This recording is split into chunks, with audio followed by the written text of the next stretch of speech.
Have you ever blocked out 2 hours on your calendar to make outreach calls? I mean, you were motivated, had your coffee ready, your computer was on, and your CRM was open. You felt like today's going to be the day. Then an email pops up. Okay, you say, just answer this one email.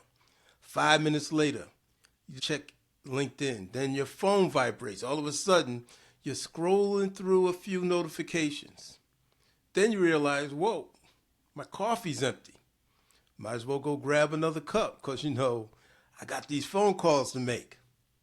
So you stop, chat with a few people on the way to get your coffee. You have a little small talk. You finally saunter back to your desk. You stretch, look at the clock, and wow, somehow an entire hour has disappeared. Does that sound familiar? Most people would tell you that's a discipline problem, but it may not be that. It could be something a little different. You may be trying to perform 3 completely different jobs, and nobody ever told you that each one of those jobs requires a different mindset. So that's what we're going to be talking about in this episode, because this simple misunderstanding has derailed a lot of businesses in the past. I'm Rasheed Haneef, and over the past 3 decades, I've had the opportunity to work with thousands of sales professionals. I managed them, I coached them, and I've observed thousands of sales conversations. But one lesson has stayed with me throughout all those years. And it's when people fail to achieve their sales goals, it's more than likely because they don't fully understand their role, or they haven't developed the mindset necessary for the role. It isn't usually about their sales skills. So today I want to share something that completely changed the way I think about sales. Sales isn't just one job. It's, by my count, 3 different jobs with 3 different personalities and 3 different mindsets. And if you're a solopreneur, in many instances, you're expected to perform all 3, which is why many businesses begin to struggle. Not because the business owner isn't talented or because they don't work hard, but because they're trying to become 3 different people daily, and many times before lunch. Think about the world's larger companies with hundreds of thousands of employees. Do you think they hire one person to generate leads, close every sale, onboard every customer, answer every question, solve every complaint, and then on top of that, ask for referrals as well? Of course not. They specialize them. One team generates the opportunities. Another team converts those opportunities, while a third team protects those opportunities after each sale. Every department has one mission. Every employee knows exactly what success looks like for them. But then we start our own business, and suddenly we're expected to do every one of those jobs. I mean, we're the marketing department. We become the sales team. We're customer service. We're accounting. We're human resources. We're IT support. Sometimes we're even janitorial services. And again, does this sound familiar? Now, here's what makes it even harder. Each of the specific sales roles requires a completely different emotional state. You don't simply change what you do. You change who you have to become. Let's look at the first sales role. I'll call this person the hunter. Most people will call them like lead generator, but their entire purpose is simple. It's to find opportunities, and that's it. Hunters wake up every morning asking themselves one question: who can I talk to today? They understand something many business owners never fully grasp. Every no gets them one step closer to yes. Rejection isn't personal, it's mathematics. If 9 people say no, then that 10th one may be your largest client. Hunters don't cry over rejection. They count activity. They understand something I learned years ago. You can't control who buys, but you can absolutely control your activity. Like how many quality calls you're going to make. That's the game they play, and believe it or not, They enjoy it. Now, some of you listening right now are thinking, enjoy cold calling? Absolutely. To them, it's exciting. They love meeting new people. It's the networking. It's introducing themselves. It's finding opportunities that no one else sees or wants to see. They're naturally curious and they're energized by possibilities. Every new conversation could become that next new client, that next partnership, a new referral. That possibility energizes them. Now, here's where it can get interesting. If a large company were recruiting a hunter, they wouldn't necessarily look for the same qualities they'd want in someone servicing their clients. They'd look for someone who's resilient, optimistic, who is comfortable hearing the word no 20 times, possibly at the start of their day.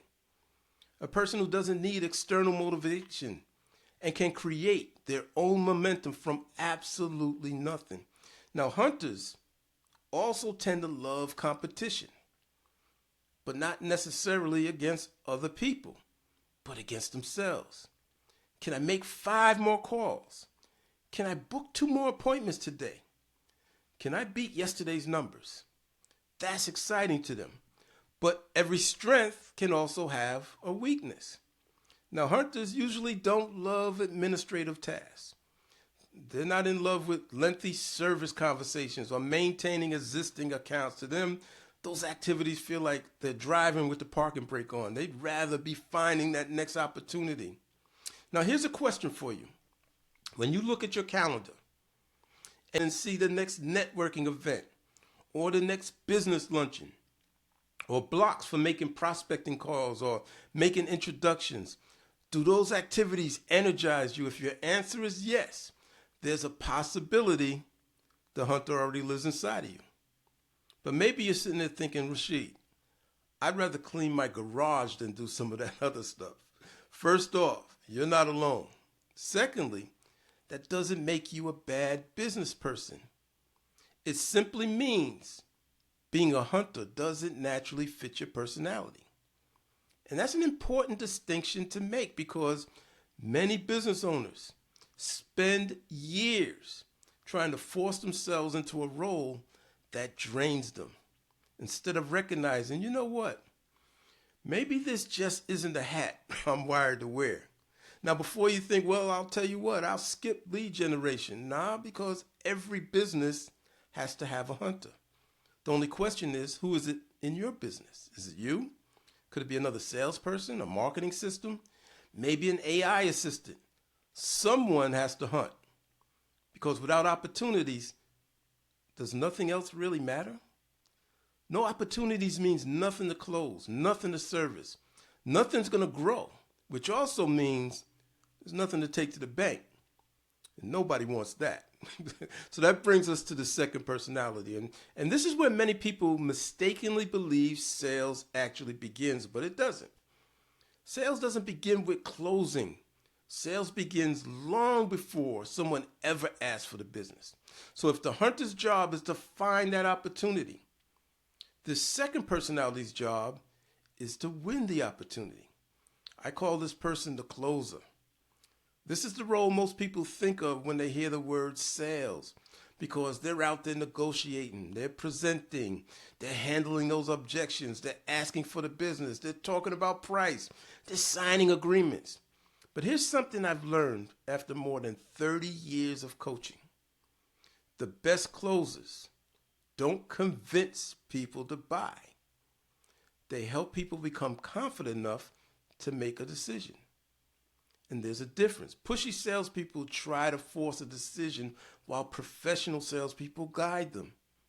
That's why some of the highest performing salespeople I've ever coached weren't the loudest people in the room. They weren't the fastest talkers. They weren't the slickest ones or the smoothest ones. They simply knew how to ask the right questions, listen carefully, and then confidently recommend a solution. Their mindset is different from the hunter. Because the hunter wakes up asking every day, who could I meet today? The closer wakes up asking, who can I help make a decision? Now, there's another thought that may be running through their mind. Let's be honest. They're also thinking, hey, let's make a little money today. And there's nothing wrong with that. Revenue isn't a dirty word. Without revenue, there's no business. Without business, there's no employees. There's no customers. There's no impact. We got to understand that profit allows purpose to continue. But imagine you're recruiting someone specifically for this role. Would you hire the exact same personality you wanted answering customer service calls all day? Probably not. You're looking for someone who's comfortable leading conversations. Someone who doesn't panic when objections start to arise. Someone who can discuss money and price without apologizing for it. Someone who believes in the value of what they're offering to their clients. They got to be confident. They got to be decisive. They got to be persuasive. Someone that has a keen sense of urgency. Now, those characteristics matter because indecision kills sales. People don't usually buy because you gave a great presentation. They usually buy because you helped relieve or remove uncertainty. That's your job as a closer. Not pressure or manipulation, but clarity. Think about a great physician. You don't want your doctor saying, well, maybe this medicine I'll give you will work, or maybe it won't. I'm not really sure. No, you should want confidence. You want someone who says, based on everything you shared with me and my experience, here's what I recommend. Professional sales works the same way. Confidence builds trust. Now, can confidence become arrogance? Absolutely. And we've all met those salespeople. The one who talks over people, interrupts, pushes, treats every conversation like some competition instead of a consultation. That's not confidence, though. That's insecurity, wearing some nice red-bottom shoes and having a Rolex on. The best closers know when to speak and when silence needs to do some of the work. Sometimes the most powerful thing you can say after asking for the business is simply nothing. Just pause. People may need room to think. Now, let's talk motivation, because closers love results. They love winning, achieving goals, solving problems, hearing someone say, let's do it. What frustrates them are prospects who won't decide. Having big meetings that really should have been an email, and conversations that go in circles. Also, that famous line of, I need to think about it. Now, don't misunderstand me. Sometimes people genuinely do need time, but at other times, they're simply avoiding making a decision. Great closers know the difference. Now, let's shift gears completely because the third personality couldn't be more different. So if the hunter finds opportunities and the closer wins opportunities, then someone has to keep those opportunities. I call this person the customer champion. Some companies call it customer success or account management. Many will say just customer service, but the title really doesn't matter. The mission does, and it's to create remarkable experiences so customers never want to leave. Now, this person wakes up asking a completely different question. They're thinking about, how can I make someone's day better? Not who can I call, who can I close? Instead, it's how can I create a wow experience? These people are relationship builders, they're trust builders, they're loyalty builders. They got to be patient, empathetic, emotionally intelligent. They're dependable, but they're also excellent listeners. And they're calm when everyone else is frustrated. And let's be honest, sometimes they deserve hazard pay because who usually calls into service? Is it the people having that great day? Of course not. It's the people that are having a rotten day and something went wrong. They're frustrated, they're confused, they're disappointed, and sometimes they're angry. And I know I've been there. And I'm really sorry to those that caught it from me in the past. But the champion somehow has to remain calm. They listen and solve problems. Then try to leave that customer in a better position than when they called in. And that's a gift. Now, if I'm recruiting someone for this role, I look for patience, compassion, emotional maturity, an excellent communicator with great skills, and someone dependable. Someone with a genuine desire to help people. Now check, we're two personalities away from the hunter. The hunter says next. The customer champion says, hey, take your time. The hunter is energized by starting those new relationships while the champion is energized by growing them. Now what motivates this champion is helping people. They like developing long-term relationships and delivering customer satisfaction. They want to see clients succeed. What frustrates them are customers who are promised something unrealistically. Problems that could have been prevented or having to clean up after someone else's mess. Here's something every business owner should remember. The sale isn't completed when the customer buys. The sale is completed when the customer buys again and then tells someone else about you. That's when you've created an advocate, not just a client, but someone who says, hey, you know what? You have to call my man Bill. You need to work with his company because I've worked with them for years and they treated me extremely well. Those referrals don't happen because of clever marketing schemes. They happen because someone made them feel valued. Really effective champions turn into lead generators for your business. I often say, service can be your new sales. When executed correctly, service can generate lots of new business and referrals and also recurring business for your organization. Now, here's where the episode becomes really personal. As you've been listening, I want you to think about yourself. Which personality made you smile? Which one made you think, hey, that's me? Which one made you think, oh, Lord, please don't make me do that stuff again? So now you've met all three personalities. But let me introduce you to a fourth, and it's the business owner. Now, this is where things start to really change because the business owner wakes up wondering, how does supposed to be all three of these personalities before lunch? And that's the challenge. It's no wonder so many business owners start to feel overwhelmed. Here's what you need to understand. You don't have to love all three roles. You don't even have to be naturally gifted at all three. But you do have to recognize which of those roles would you not be the right person for. That's where self-awareness becomes a business strategy. Which of those three roles do you avoid? Not the one you're weakest at, because that could be fixed, but the one you avoid because avoidance tells a story. Revisit my opening. You blocked out 2 hours for prospecting, but 1 hour was procrastinated away before you even made a call.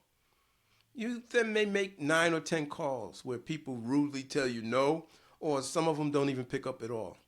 You then conclude, hey, you know what? This isn't the right time of day for me to call. So you pack it in. Now, many of us, if we're being honest, we've been there before. Your mind was looking to do something more enjoyable than the task in front of you. That's procrastination. But procrastination is a clue and points to the role you're resisting. In this case, it may be the prospector or the hunter. But prospecting isn't your issue. Let's say it's not.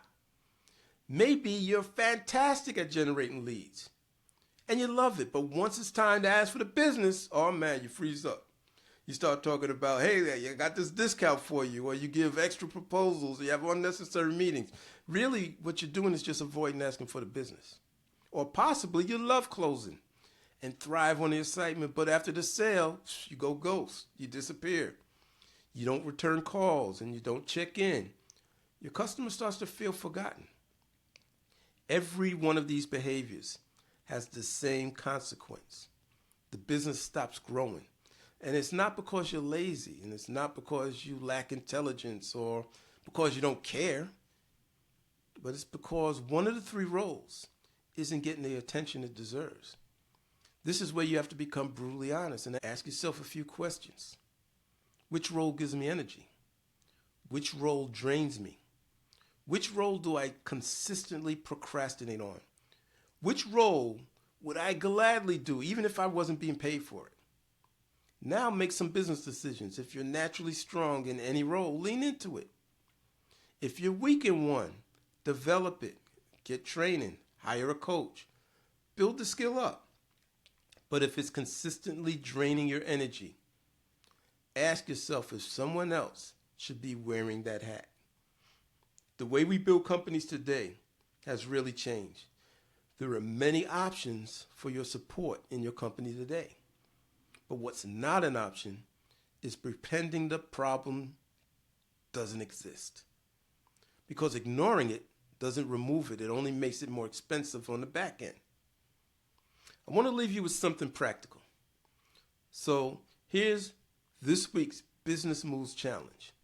At some point this week, take out a piece of paper, draw 3 columns, label them Hunter, Closer, Champion. Now, honestly rate yourself from 1 to 10 in each area. You could rate it 1 to 10 on your talent. It could be with results. It could be on your passion for the role. It could be all 3. Then circle your lowest score. That area is probably where your next business breakthrough is hiding. Now, don't spend the next month trying to become better at everything. Become better at the thing that's holding everything else back. Because one improvement in the right area can change your entire business. Remember, it's that 1% change every day that takes you from good to great. My final thought, businesses don't stop growing because people stop working. Most entrepreneurs I've worked with work incredibly hard. Businesses stop growing because one critical role quietly breaks down. Make sure all 3 roles in your business are up to speed, whether you do it yourself, you build a system, you use technology, or develop a team, because sales isn't one job, it's 3.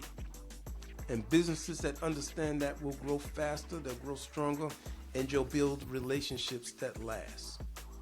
This has been the Business Moves Blueprint. If any of you are struggling with any of the thoughts in this episode, reach out to us. We have supported many businesses before and would love to support you as well. Oh, and by the way, don't procrastinate anymore. Subscribe to the Business Moves Blueprint podcast today. I'll see you soon with another timely business move from our blueprint. I'm Rasheed Haneef. Peace.